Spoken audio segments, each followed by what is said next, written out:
All right, guys, welcome back to Broke Bets for Rozenstruik versus Gaziev full card bets. Also got my co-host with me here, of course. What's up, E? Yes, I am back on the bets video. You know, busy with work and traveling, and now I'm back. Uh-huh. All right, well, let's just get right into this. We got 5 bets for you guys. You know, we're coming off some weird weeks. We Man, that last week, that Mendoza decision or Mendonca decision that went against us, that was just rough. So hoping to not get done like that again in another week like this. And let's start it off. We got Al Sawadi beating Radzabov. I just think that Sawadi's gonna do his touch and move style, and Radzabov, other than looking Russian, I know he's from Tajikistan, or I believe he is. For the most part, doesn't have, I think, all the talent, especially in the wrestling department, and his hands don't look very fluid. Even in PFL, losing to Rosh Manifo, who is a decent fighter but extremely hesitant himself. Um, I like Selwadi's touch and move this fight, and he's grown as a favorite. We got the line a little bit early. Nice little snag. What are your thoughts? Yeah, I think he wins with footwork and cardio and pressure. Or not pressure, but just volume. He throws a ton of strikes. Against Hardwick in his last one. Hardwick just really couldn't get anything going because Al Sawadi just threw so much. Tons of volume and his cardio was really good. So Boom, Selwadi. Next, I wasn't doing this. I wasn't even planning on doing this bet, but anytime we're gonna try, I feel like kind of just beat this line movement, you gotta take it. So doing Vitor Petrino by KO or points, his money line's like -300 something. I just feel like if he's gonna win this fight, I mean by KO or points, because Tyson Pedro's the submission guy, and I know Petrino had an arm triangle versus Marcin Prachnio, but that's not really Prachnio's game at the same time. And I don't fully trust this one, to be honest. Like, this isn't one I wasn't aiming for. I don't fully trust Petrino, but again, it's just a cut down on the odds. Um, Tyson Pedro might give up later in the fight, but I'd say the big scare for this one is just Petrino getting submitted in round one. Other than that, I think he just outboxes him on the feet and holds a little bit better cardio, especially with the adrenaline dumps Pedro can kind of go through. So, what do you think? yeah, Pedro's one round fighter. If Petrino can just get out of that first round, I think he either wins by KO or points pretty handily. See, Pedro's all of his wins are in that first round. So Petrino only has one submission, so I don't think he'll be finding another one here. I just KO or points that just cuts down on a huge amount of odds there. I think he's what money line like -320 somewhere around there. So Something. I like that. I like that quite a bit. Next, prop bets. Ludwig Klein facing his short notice opponent, AJ Cunningham. Um, AJ Cunningham faced Steve Nugent, I believe, on the Contender Series. A guy who'd lost, I believe, 2 times prior as well in the Contender Series. And this dude just has no head defense, AJ Cunningham. I mean, it's just going to be. I got to go with Klein by KO just because Cunningham just doesn't move his head. His hands are down, which kind of helps his body shots. But even so, I think he's gonna be out of range to even land a lot of those. Um, Also a southpaw orthodox matchup where Klein is also so good at using his left kick, whether to the head or to the body. So that's also a setup against AJ Cunningham. The one scare, I mean, Klein is like a -1,000 favorite, right? But Cunningham is gonna bring that dog energy into a fight like this. It's more just a question: can he take the damage? I don't think he can.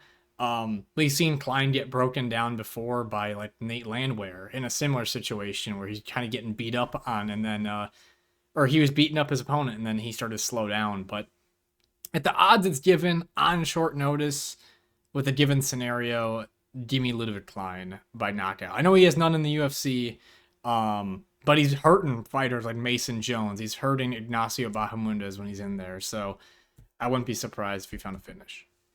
Yeah, I mean, especially in short notice too for Cunningham, Klein hurting his past few opponents. Yeah, like you said, hasn't KO'd. Um, I mean, he did KO Shane Young, Oh but shit. anyone recently. But yeah, I mean, I think he can find a KO here, especially at the odds too. I like it. Boom. Next, beat a fucking ton of line movement on Makayev by sub.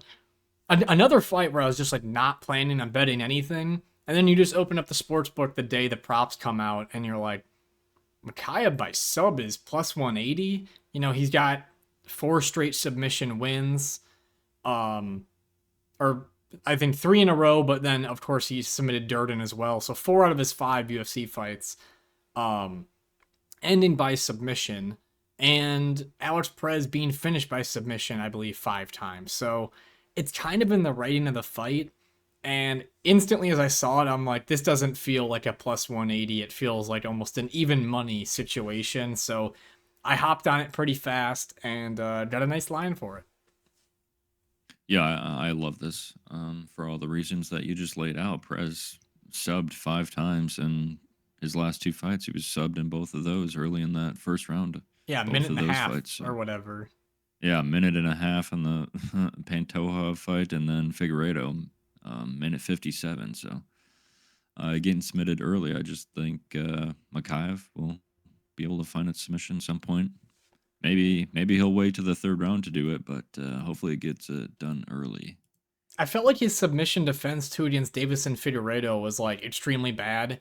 He like raised Figueiredo up into the air on the guillotine and like improved the leverage for Figueiredo to get the submission. So maybe his IQ isn't all there with the grappling, but again, a lot of his UFC wins don't come against great grapplers. So I think And that he made weight.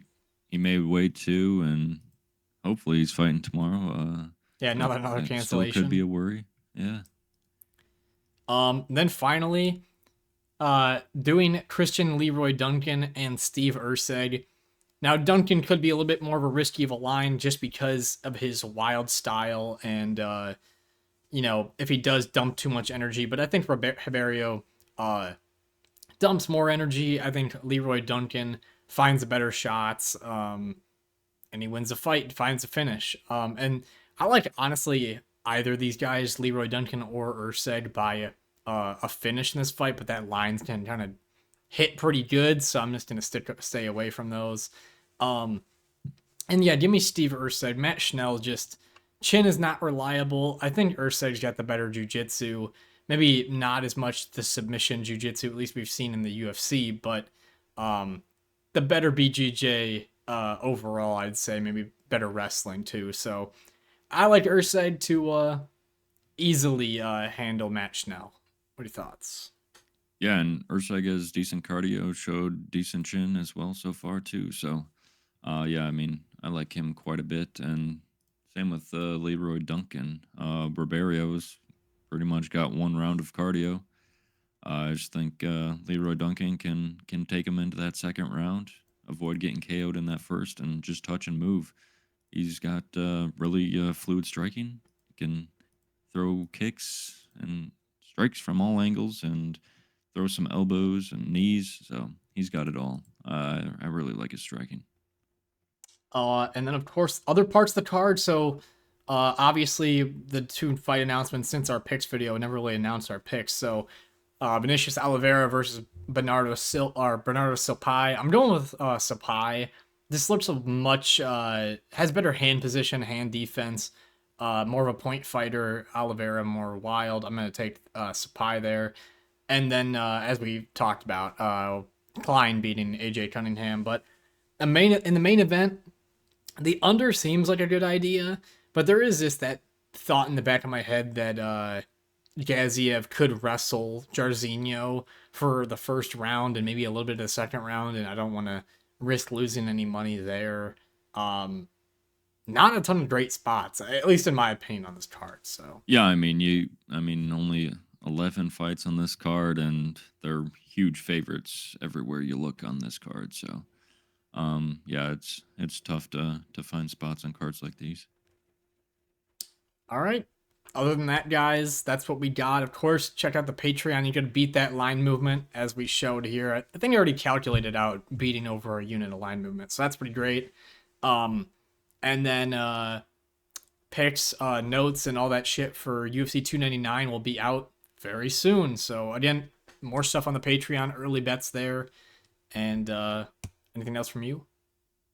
Can't wait for next week. That card's gonna be a banger. Fuck yeah! All right, Yeah, check out that Patreon, yo. peace. Peace.